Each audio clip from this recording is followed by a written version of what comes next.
நீங்கள் யாருக்கிட்டையாச்சும் போயிட்டு என்னோடய லைஃப் ரொம்ப மோசமாக போயிட்டுருக்கு, ஃபினான்ஷியலி நான் ரொம்ப டவுனில் இருக்கேன், நான் வாங்குகிற சேலரி என்னோடய செலவுக்கே பற்ற மாட்டேங்குது, ஃபேமிலி ரன் பண்ணுறதுக்கு ரொம்ப கஷ்டமாக இருக்குது, இந்த மாதிரி ஃபீல் பண்ணிட்டு இருந்தீங்க அப்படின்னா மோஸ்ட் ஆஃப் த பீப்புள் என்ன சொல்லுவாங்க அப்படின்னா, உனக்கு என்ன பிடிக்குது அப்படின்றத ஃபஸ்ட்டு ஃபைண்ட் அவுட் பண்ணு, அதில் உன்னோட எஃபோர்ட் போட்ட அப்படின்னா கண்டிப்பாக உன்னோட லைஃப்பை சேஞ்ச் பண்ணலாம் அப்படின்னு.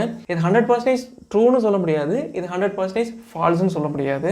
ஏன் அப்படி சொல்கிறேன் அப்படின்னா, நான் என்னோடய லைஃப்பில் என்ன பண்ணணும், நான் என்னவா ஆகணும் அப்படின்றதுல கிளியராக இருந்தும் இன்னும் வரைக்கும் என்னோடய லைஃப்பில் பெருசாக என்னால் க்ரோ ஆக முடியல. Welcome to day 63 of 90 days challenge. நான் 6 months பிஃபோரு என்னோடய லைஃப்பில் நான் என்ன பண்ணணும், என்னவா ஆகணும் அப்படின்றதுல கிளியராக இருந்தும் இன்னும் வரைக்கும் என்னோடய லைஃப்பில் பெருசாக க்ரோ ஆகலை அப்படின்றதுக்கு ஒரு முக்கியமான ரீசன் என்ன அப்படின்னா, நமக்கு என்ன பண்ணுறதை ஃபைண்ட் அவுட் பண்ணிட்டா போதும், நம்ம லைஃப் சேஞ்ச் ஆயிரும் அப்படின்னு ஒரு மைண்ட் செட்டில் நான் இருந்தது தான். இது ஏன் அவ்வளோ பெரிய ப்ராப்ளம் அப்படின்னா, 6 months பிஃபோரே நான் என்ன பண்ணணும்னு கிளியராக இருந்தேன். ஆனால் அதுக்கப்புறம் என்னோடய லைஃப்பை சேஞ்ச் பண்ணக்கூடிய அந்த ஒரு விஷயத்துக்காக நான் எந்த ஒரு ஆக்ஷன் எடுக்காமல் நாளைக்கு பண்ணிக்கலாம், நாளை கழிச்சு பண்ணிக்கலாம் அப்படின்னு தள்ளி போட்டுகிட்டே போயிட்டு இருந்தேன். ஒன் பர்டிகுலர் டே ஓகே அப்புறம் பண்ணிக்கலாம், நாளைக்கு பண்ணிக்கலாம் இப்படி நம்ம தள்ளி போட்டு போயிட்டே இருந்தோம் அப்படின்னா நம்மளால் நம்ம லைஃப்பை சேஞ்ச் பண்ணவே முடியாதுன்னு ரியலைஸ் பண்ணேன். ஸோ அதுக்கு என்ன நம்மக்கிட்ட ப்ராப்ளம் இப்போ இருக்குது அப்படின்னு நான் யோசிச்சு பார்த்தேன். அப்போது தான் நான் ரியலைஸ் பண்ணேன், ஓகே நம்ம பண்ணணும்னு நினைக்கிற விஷயத்த ஏன் பண்ணாமல் இருக்கோம் அப்படின்னா, நமக்கு அக்கௌண்டபிலிட்டி கிடையாது. ஃபார் எக்ஸாம்பிள் நம்ம ஒரு ஒர்க்குக்கு போகிறோம் அப்படின்னா நமக்கு ஒரு பாஸ் இருப்பாங்க இல்லையா, அவங்க இந்த டாஸ்கில் நீ இன்றைக்கி பண்ணியே ஆகணும் அப்படின்னு ஒரு ஃபோர்ஸ் கொடுப்பாங்க. அது இல்லாமல் நமக்கு ஒரு டெட்லைனும் அங்கே இருக்கும். ஸோ இந்த டெட்லைனும் இந்த ப்ரெஷரும் நம்ம அந்த ஒர்க்கை கண்டிப்பாக அன்றைக்கி பண்ணி முடிச்சே ஆகணும் அப்படின்ற சிச்சுவேஷன் நம்மளை கொண்டு போயிடும். நாமளும் நம்மளால் எவ்வளோ எஃபோர்ட் போட முடியுமோ போட்டு அந்த ஒர்க்கை முடிச்சு கொடுத்துருவோம், இல்லைனா முடிக்கிறதுக்கு ட்ரை பண்ணுவோம். பட் இங்கே நாமளாக ஒரு ஸ்கில்லை லேர்ன் பண்ணி அதுலேருந்து மணி ஏர்ன் பண்ணணும்னு ட்ரை பண்ணும்போது யாருமே நம்மளை வந்து கேள்வி கேட்க போகிறதில்ல, நீ இன்றைக்கி ஏன் இதை பண்ணலன்னு கேட்க போகிறதில்ல, இன்னுமே இதெல்லாம் பண்ணு அப்படின்னு சொல்ல போகிறதும் இல்லை. ஸோ இப்படி இருக்கும்போது நாம் அந்த ஒர்க்கை பண்ணுறதுக்கான டெட்லைன் கிடையாது, நம்மளை யாரும் ஃபோர்ஸ் பண்ண போகிறதும் இல்லை, நமக்கு ஒரு அக்கௌண்டபிலிட்டியும் கிடையாது. இதனாலேயே அந்த ஒர்க்குக்காக எந்த ஒரு ஆக்ஷன் எடுக்காமல் அப்புறம் பண்ணிக்கலாம், நாளைக்கு பண்ணிக்கலாம்னு ப்ரோக்ராஸ்டினேட் பண்ணிகிட்டே போயிட்டுருப்போம். நானும் அப்படி தான் பண்ணிகிட்டே இருந்தேன். அதனால தான் நான் ரீசெண்டாக உங்ககிட்ட 90 டே சேலஞ்சில் எனக்கு என்னெல்லாம் கோல்ஸ் இருக்குது, நான் இதெல்லாம் அச்சீவ் பண்ண போகிறேன் அப்படின்றது ஷேர் பண்ணியிருந்தேன். அது மூலமாக எனக்கு ஒரு அக்கௌண்டபிலிட்டி கிரியேட் ஆகும் அப்படின்னு. அண்ட் அஃப்கோர்ஸ் நான் இதுக்கு முன்னாடி இருந்ததை விட இந்த 90 டே சேலஞ்ச் ஸ்டார்ட் பண்ணதுக்கப்புறம் நிறைய இம்ப்ரூவ் பண்ணியிருக்கேன். என்னோட ஃபோக்கஸ் இன்க்ரீஸ் ஆகிருக்கு. ஆனால் நான் பெருசாலாம் இன்னும் க்ரோ ஆகலை. ஏன் அப்படி நான் சொல்கிறேன் அப்படின்னா, உங்களுக்கு ஆல்ரெடி தெரியும்னு நினைக்கிறேன், நான் நம்மளோட ஃபர்ஸ்ட் கிளைண்ட்டை அப்ரோச் பண்ணி அவங்கள ஆன் மோடும் பண்ணிட்டேன். ஆனால் அன்ஃபார்ச்சுனேட்லி மைல்டாக அவங்களுக்கு ஒரு ஆக்சிடென்ட் ஆகிடுச்சு. அதனால நம்மளோட சோசியல் மீடியா மார்க்கெட்டிங் சர்வீஸை யூஸ் பண்ணி அவங்களுக்கு சர்வீஸ் வந்து நம்மளால் கொடுக்க முடியல. ஓகே அதுக்கப்புறம் நம்ம என்ன பண்ணலாம்னு யோசிச்சுட்டு இருக்கும்போது தான் இன்ஸ்டாகிராமில் ஒரு டிஜிட்டல் மார்க்கெட்டிங் ஏஜென்சி ரன் பண்ணிட்டு இருக்க ஒரு ஓனர்கிட்ட பேசுறதுக்கு சான்சஸ் கிடைச்சது. அந்த ஏஜென்சி ஓனர் கூட ரீசெண்டாக நான் இன்ஸ்டாகிராம் லைவ்ல பேசினேன். அப்படி பேசும்போது நான் சோசியல் மீடியா மார்க்கெட்டிங்கில் இதெல்லாம் லேர்ன் பண்ணிக்கிட்டு இருக்கேன், ஆல்ரெடி எனக்கு கான்டென்ட் கிரியேஷனில் இவ்வளோ எக்ஸ்பீரியன்ஸஸ் இருக்குது, எனக்கு ஏதாச்சும் உங்களோட ஏஜென்சியில் ஒர்க் பண்ணுறதுக்கு ஆப்பர்ச்சுனிட்டி கிடைக்குமா அப்படின்னு கேட்டிருந்தேன். அவங்களே என்னோட ரெஸ்யூம் சென்ட் பண்ண சொல்லியிருந்தாங்க, நானும் சென்ட் பண்ணேன். ஆனால் வித்தின் 4th day நான் கேட்கும்போது சாரி ஆல்ரெடி வந்து ஒருத்தவங்க செலக்ட் ஆகிட்டாங்க அப்படின்னு சொல்லியிருந்தாங்க. அகைன் மறுபடியும் ஃபெயிலியர். ஆனால் அன்னைக்கு நான் பயங்கரமாக ஃபீல்லாம் பண்ணல. என்ன காரணத்தினால நான் ரிஜெக்ட் ஆகிட்டேன், எதனால அவங்க என்ன ரெக்ரூட் பண்ணலை அப்படின்னு யோசிச்சு பார்க்கும்போது தான் ஓகே நம்மளோட சோசியல் மீடியா மார்க்கெட்டிங்கில் நாலேஜ் லெவல் ரொம்ப ரொம்ப கம்மியாக இருக்குது, இதை நம்ம ஸ்ட்ராங்காக பில்ட் பண்ணியே ஆகணும் அப்படின்னு எனக்கு தோணுச்சு. ஆனால் நம்மளோட இந்த சேலஞ்ச் ஸ்டார்ட் பண்ணி கிட்டத்தட்ட 60 days ஆக போகுது. ஆனால் இன்னுமே நம்ம ஒரு ஏஜென்சியில் இன்டர்னாக ஹையர் ஆகிற அளவுக்கு கூட நம்மளால் நம்ம நாலேஜை கெயின் பண்ண முடியல அப்படின்னு யோசித்தேன். அகெயின் ஃபாஸ்ட் பேக்வேர்ட் பண்ணி பார்த்தோம் அப்படின்னா, நானும் என்ன பண்ணியிருக்கேன் அப்படின்னா 90 days சேலஞ்ச் ஸ்டார்ட் பண்ணதுக்கப்புறம் என்னோட ஃபோக்கஸ் அண்ட் கான்சன்ட்ரேஷன்லாம் கொஞ்சம் தான் இம்ப்ரூவ் ஆகிருக்கே தவிர பெருசாலாம் இம்ப்ரூவ் ஆகலை. என்ன தான் நமக்கு ப்ராப்ளம் அப்படின்னு யோசிச்சு பார்க்கும்போது தான் இந்த ஒரு விஷயம் எனக்கு தெரிய வந்தது. ஓகே நமக்கு என்ன பண்ணணும்னு தெரியும், அதை பண்ணுறதுக்கான ஒரு அக்கௌண்டபிலிட்டி நம்மகிட்ட இருக்குது, ஆனால் அந்த கோலை அச்சீவ் பண்ணுறதுக்கான ப்ராப்பரான பிளான் நம்மக்கிட்ட இல்லை. நேற்று வரைக்கும் நான் எப்படி இருந்தேன் அப்படின்னா, இன்றைக்கி நான் என்ன பண்ணணும் அப்படின்றதுக்கான ஒரு பிளான் இல்லை. அப்படி இருக்கும்போது நாளைக்கு என்ன பண்ணணும், இந்த வீக் என்ன பண்ணணும், இந்த மந்த் என்ன பண்ணணும் அப்படின்ற பிளான் எனக்கு சுத்தமாக இல்லை. ஆனால் சம்டைம்ஸ் வந்து உட்காந்து யோசிச்சு அடுத்த நாள் என்ன பண்ணணும் அப்படின்றத பிளான் எஸ்டர்டே எழுதி டு டூ லிஸ்ட்டில் ஆட் பண்ணி வச்சுருவேன். அண்ட் நெக்ஸ்ட் டே வந்து அந்த டு டூ லிஸ்ட்டில் இருக்க டாஸ்க்ஸை வந்து ஓரளவுக்கு கம்ப்ளீட் பண்ணிடுவேன். ஆனால் அடுத்த டே என்ன பண்ணுறதுன்னு எனக்கு தெரியாது. இப்படி நாளைக்கு என்ன பண்ண போகிறோம், இந்த வீக்குக்கு நம்ம என்ன பண்ண போகிறோம் அப்படின்ற பிளான் இல்லாததுனால அப்புறம் பண்ணிக்கலாம், நாளைக்கு பண்ணிக்கலாம்னு மறுபடியும் அந்த ப்ரோக்ராஸ்டினேட் பண்ணுற ஸ்டேட்டுக்கு நான் போயிட்டேன். ஸோ இது எப்போ தெரிய வந்ததோ இதுக்கப்புறம் தான் எனக்கு தோணுச்சு, நமக்கு கோல் இருந்தால் மட்டும் பத்தாது, அந்த கோல் அச்சீவ் பண்ணுறதுக்கு அக்கௌண்டபிலிட்டி இருந்தால் மட்டும் பத்தாது, அதை எப்படி அச்சீவ் பண்ண போகிறோம் அப்படின்றதுக்கான கிளியர் ரோட் மேப் நம்மக்கிட்ட இருக்கணும் அப்படின்னு எனக்கு தோணுச்சு. அஃப்கோர்ஸ் நான் இதை ஆல்ரெடி ஓல்டு வீடியோஸில் நான் உங்களுக்கு ஷேர் பண்ணியிருக்கேன். நம்மளோட கோல் அச்சீவ் பண்ணணும் அப்படின்னா நமக்கு வந்து கிளியர் ரோட் மேப் இருக்கணும் அப்படின்னு. பட் நான் இதை ப்ராப்பராக தான் அப்ளை பண்ணிட்டு இருந்தேன் அப்படின்னு இவ்வளோதான் நினச்சிட்டு இருந்தேன். ஆனால் இப்போ தான் அதுவுமே இல்லை அப்படின்னு தெரிய வந்தது. ஸோ இனிமேல் நம்ம இப்படி இருந்துடக்கூடாது அப்படின்றதுக்காக நம்ம என்ன பண்ணலாம்னு யோசிச்சுட்டு இருக்கும்போது தான் எனக்கு இந்த ஒரு வெப்சைட் பற்றி தெரிய வந்தது. இந்த வெப்சைட் நிறைய பேரோட ப்ரொடக்டிவிட்டி லெவலை இம்ப்ரூவ் பண்ணுறதுக்கு பயங்கரமாக ஹெல்ப் பண்ணியிருக்கு. ஸோ இந்த வெப்சைட்டில் நம்ம கோல் அச்சீவ் பண்ணுறதுக்கு டெய்லி என்ன பண்ண போகிறோம், வீக்லி என்ன பண்ண போகிறோம், இந்த மந்த் என்ன பண்ண போகிறோம் அப்படின்றத நம்ம ஆட் பண்ணுவோம் அப்படின்னு எனக்கு தோணுச்சு. அண்ட் இந்த வெப்சைட்டுக்கான அஃபிஷியல் ஆப்பும் இருக்குது. நீங்கள் லேப்டாப் ஆர் மொபைல் ஃபோனில் கூட இன்ஸ்டால் பண்ணிக்கலாம். ஆனால் என்ன கேட்டிங்க அப்படின்னா நான் எதை ரெக்கமெண்ட் பண்ணுவேன்னா, லேப்டாப் யூஸ் பண்ணுறீங்க அப்படின்னா உங்களோட லேப்டாப்பில் இதோட ஆப்பை வந்து நீங்கள் இன்ஸ்டால் பண்ணி வச்சுக்கோங்க. அண்ட் நான் இப்போ ஆப்பில் பண்ண போகிறதில்ல, வெப்சைட்டில் தான் போய் நான் என்னோட கோல்ஸ் அச்சீவ் பண்ணுறதுக்கு நான் என்னெல்லாம் பண்ணணும் அப்படின்ற டெய்லி பிளான், வீக்லி பிளானை நான் வந்து ஆட் பண்ண போகிறேன். ஆனால் இந்த இடத்துல நம்ம நிறைய பேருக்கு ஒரு ப்ராப்ளம் வரும். அது என்னன்னா, நமக்கு இன்னைக்கு என்ன பண்ணுறதுன்றத ஃபைன் பண்ணிடுவோம், இந்த வீக் என்ன பண்ணுறோம் அப்படின்றத ஓரளவுக்கு நம்மளால் கெஸ் பண்ணி அதுக்கான பிளான் அண்ட் ஸ்கெடியூல்ஸ் வந்து நம்மளால் பண்ண முடியும்.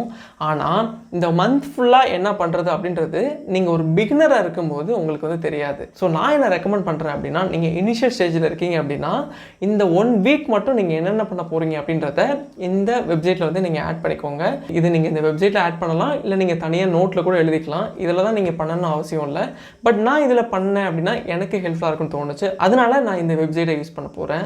கைஸ், அந்த வெப்சைட் வேறு எதுவும் இல்லை, நோஷன். ஓகே, வாங்க நம்ம எப்படி அந்த வெப்சைட்டை யூஸ் பண்ணுறதுன்னு பார்க்கலாம். உங்களோட ப்ரௌசரில் போயிட்டு நோஷன் அப்படின்னு டைப் பண்ணுங்கள். டைப் பண்ணிட்டீங்க அப்படின்னா உங்களுக்கு வர ஃபர்ஸ்ட் லிங்க்கே www.notion.so அப்படின்னு வரும். ஸோ அதில் போயிட்டு நீங்கள் உங்களுக்கான ஒரு அக்கௌண்ட் வந்து நீங்கள் க்ரியேட் பண்ணுற மாதிரி இருக்கும். அக்கௌண்ட் க்ரியேட் பண்ணுறது ஈஸி தான். நீங்கள் ஒன்ஸ் க்ரியேட் பண்ணி லாகின் பண்ணிட்டீங்க அப்படின்னா உங்களுக்கு வந்து நான் ஆல்ரெடி மேக் பண்ணி வச்சிட்டேன், எனக்கு என்னெல்லாம் டாஸ்க் இருக்குது, என்னோடய கோல் அச்சீவ் பண்ணுறதுக்கு அதுக்கு நான் என்னெல்லாம் பண்ணணும் அப்படின்னு சிம்பிள் பிளான் தான் பண்ணியிருக்கேன். இதை நான் இன்னும் எலபரேட் பண்ணணும், ஃபியூச்சரில் எலபரேட் பண்ணி கண்டிப்பாக உங்களுக்கு தேவைப்பட்டுச்சுன்னா அதை பற்றின வீடியோ நான் அப்லோட் பண்ணுறேன், கமெண்ட் செக்ஷனில் சொல்லுங்கள். ஸோ நாம் இப்போது நம்மளோட நோஷன் ஹோம் பேஜுக்கு வந்துட்டோம். இதில் ஃபர்ஸ்ட் பார்த்திங்க அப்படின்னா செல்ஃப் இம்ப்ரூவ்மெண்ட் ஜேர்னி நான் போட்டிருக்கேன். ஸோ அதில் கீழே ஒரு கோட், இது என்னோடய ஃபேமஸான கோட். இது நீங்கள் பார்த்தீங்கன்னா தெரியும்.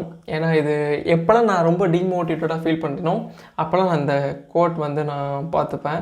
என்னோடய மொபைல்லையுமே வால்பேப்பரை நான் தான் செட் பண்ணியிருக்கேன். அண்ட் ஃபர்ஸ்ட் என்ன இருக்குது அப்படின்னு பார்த்தீங்கன்னா, டெய்லி டாஸ்க் டு டூ அப்படின்னு ஒரு ஃபோல்டர் நான் க்ரியேட் பண்ணியிருக்கேன். அதை கிளிக் பண்ணோம் அப்படின்னா டாஸ்க் டு டூ அக்டோபர் 2024 அப்படின்னு சப் டாஸ்க் வந்து ஓப்பன் ஆகும். இது நான் க்ரியேட் பண்ணியிருக்கேன். இது எப்படி க்ரியேட் பண்ணணும்னு தெரிஞ்சுக்கணுன்னா கமெண்ட் செக்ஷன் சொல்லுங்கள், நான் உங்களுக்கு செப்பரேட் வீடியோ மேக் பண்ணுறேன். இது ரொம்ப ஈஸி தான். இதில் பார்த்தீங்க அப்படின்னா சண்டே டு சாட்டர்டே வரைக்கும் நான் என்னெல்லாம் டாஸ்க் பண்ணணும் அப்படின்றத லிஸ்ட் பண்ணி வச்சுருக்கேன். ஸோ எவ்ரிடேயும் ஒரே டாஸ்க் எனக்கு இருக்காது, சில டாஸ்க் மட்டும் ஒரே மாதிரி எவ்ரிடே இருக்கும். ஸோ அதை நான் ஃபியூச்சரில் என்னென்ன பண்ண போகிறேன்னு அப்டேட் பண்ணுவேன். ஸோ இப்போ நான் ஆல்ரெடி என்னென்ன டாஸ்க்லாம் நான் ஆல்ரெடி அசைன் பண்ணி வச்சுருக்கேன்னு பார்க்கலாம். ஃபர்ஸ்ட் இருக்குது மோஸ்ட் இம்பார்ட்டன்ட் டாஸ்க், எனக்கு மட்டும் இல்லை உங்களுக்கும். ஆனால் இது ரொம்ப கஷ்டமான டாஸ்க்கும் கூட. அது என்னென்னா வேக்கப் அட் 5 AM. ஸோ ரெகுலராக நான் 5 AM எழுந்திருக்கிறதுக்கு நான் ப்ரிப்பேர் ஆகிட்டுருக்கேன். And second, learn social media marketing.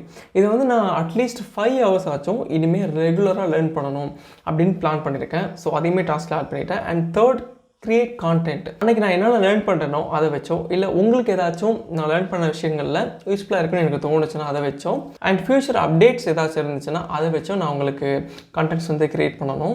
So அதுவுமே நம்ம டாஸ்க் லிஸ்ட்டில் இருக்குது. பாடி ஒர்க் அவுட் மோஸ்ட் இம்பார்ட்டன்ட்லி, நீங்கள் என்ன ஃபீல்டில் வேணால் இருங்க, சோசியல் மீடியாவில் இன்ஃப்ளூயன்சராக இருங்க, கான்டென்ட் க்ரியேட்டராக இருங்க, இல்லை ஸ்க்ரோல் பண்ணுற ஒரு கன்சியூமராக இருங்க, இப்படி என்ன கேட்டகரியில் நீங்கள் இருந்தீங்கனாலும் உங்களோட ஹெல்த்தை பார்த்துக்கிறது ரொம்ப ரொம்ப முக்கியம். So body work out compulsory. So அதையும் ஆட் பண்ணிட்டேன். 5th டாஸ்க் என்ன இருக்குது அப்படின்னா, create next day to do list. நான் எப்போவுமே டு டூ லிஸ்ட் எழுதி வச்சுருவேன் தூங்க போகிறதுக்கு முன்னாடி, நெக்ஸ்ட் டே வந்து என்ன பண்ணணும் அப்படின்னு.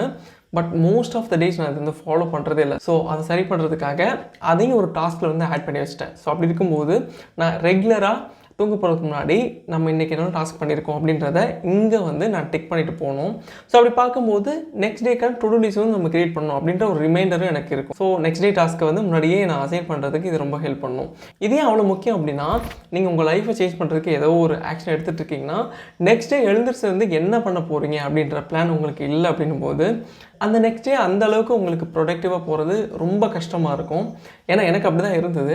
ஸோ ப்ரிப்பேர்டாக முதல் நாளே நான் நாளைக்கு என்ன பண்ண போகிறேன் அப்படின்ற பிளானை வந்து நான் டு டூ லிஸ்ட்டில் ஆட் பண்ணிட்டேன் அப்படிங்கும்போது அது எனக்கு ரொம்ப ஈஸியாக இருக்கும். அண்ட் இதில் பார்த்தீங்க அப்படின்னா மண்டேக்கும் சேம் டாஸ்க் தான் அசைன் பண்ணியிருக்கேன். பட் ஃபியூச்சரில் நான் அதை கண்டிப்பாக சேஞ்ச் பண்ண போகிறேன். ஏன்னா சில டாஸ்க் மட்டும், இந்த பாடி ஒர்க் அவுட் ஆகட்டும், சோஷியல் மீடியா மார்க்கெட்டிங் லேர்னிங்காக இருக்கட்டும், வேக்கிங் அப் அட் 5 AM, இதெல்லாம் வந்து சேமாக இருக்க போகுது எவ்ரிடே. அண்ட் சில டாஸ்க் மட்டும் சேஞ்ச் ஆக போகுது. லைக் கான்டென்ட் க்ரியேட் பண்ணுறது. ஒரு நாள் கான்டென்ட் க்ரியேட் பண்ணேன் அப்படின்னா நெக்ஸ்ட் டே வந்து அதை எடிட் பண்ணுற ஒர்க் இருக்கும். அண்ட் தேர்ட் டே வந்து அதுக்கு டிஸ்கிரிப்ஷன் ஆட் பண்ணுறது, தம்ப்நெயில்ஸ் ரெடி பண்ணுறது, இந்த மாதிரி ஒரு கான்டென்ட்டை க்ரியேட் பண்ணுறதுலேருந்து போஸ்ட் பண்ணுற வரைக்கும். ஸோ அதை ஒவ்வொரு டேக்கும் ஒவ்வொரு டாஸ்க்காக வந்து அசைன் பண்ணிடுவேன். அண்ட் அஃப்கோர்ஸ் அதே மாதிரி தான் Tuesday, Wednesday, Thursday, Friday, Saturday எல்லாமே அதே தான் இப்போதைக்கு நான் அசைன் பண்ணி வச்சுருக்கேன். செகண்ட் பார்த்தீங்கன்னா யூடியூப்பில் நான் கண்டென்ட் போஸ்ட் பண்ணிகிட்ருக்கேன். அஃப்கோர்ஸ் நீங்கள் அதில் தான் பார்த்துட்ருக்கீங்க. ஸோ யூடியூபுக்கு எனக்கு என்னென்னலாம் ஒர்க்ஸ் இருக்கோ அதை நான் வந்து ப்ராப்பராக பண்ணுறதுக்காக யூடியூப் ஒரு ஃபோல்டர் க்ரியேட் பண்ணியிருக்கேன். டியூ டேட்ஸ் ஒரு பேஜில் போட்டு வச்சுருக்கேன்.